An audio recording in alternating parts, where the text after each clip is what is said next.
Heroes and Legends Conquerors of Kolhar could be something special, but it's not.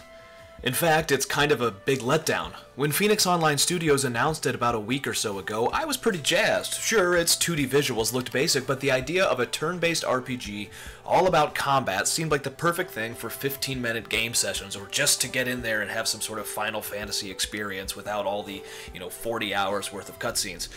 Instead, it turns out that H&L is probably a lot better suited to a phone or tablet than the PC. When this little video abruptly ends at 9 minutes or so after I'm done talking, it's because I pressed escape to try to get out of a menu, and it closed the entire game on me immediately. Yeah, kinda buggy. The premise is pretty simple though. The Queen of the World sets you and your hero buddies out on a quest to find a relic, yada yada yada.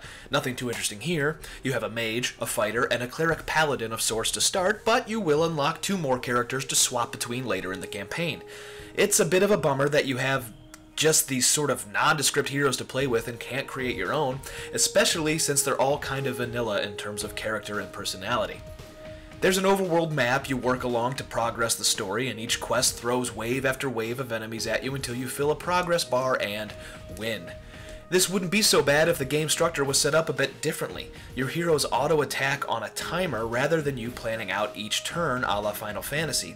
So you'll spend your entire time just kind of swapping between heroes, casting spells that are on cooldowns, and swapping in new items from the loot bar on the left side of the screen as you get better equipment from killing enemies. It kind of all happens without you really doing much, and the only thing you really have to worry about is using your cleric's spell to keep people alive and hope that you don't die in between the 30-second or so cooldown. It's really just kind of weird, and you end up feeling not strategic, not action-packed. It just kind of blah happens while you watch.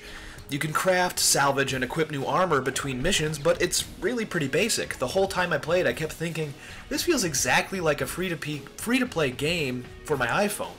I half expected the buy gems to complete building faster thing to show up. If this were on the iOS or Android, I think I'd be more forgiving, but Phoenix is selling it as a PC RPG. It's even going to be on Steam, and it's really just not the kind of experience a PC gamer will expect. It's still a little ways off until its August launch, but I doubt much will change between now and then. Stay tuned, however, for our final review on MMORPG.com when it does land. For now, just watch the rest of this video and don't get your hopes up. I'm Bill Murphy, and this is MMORPG.com.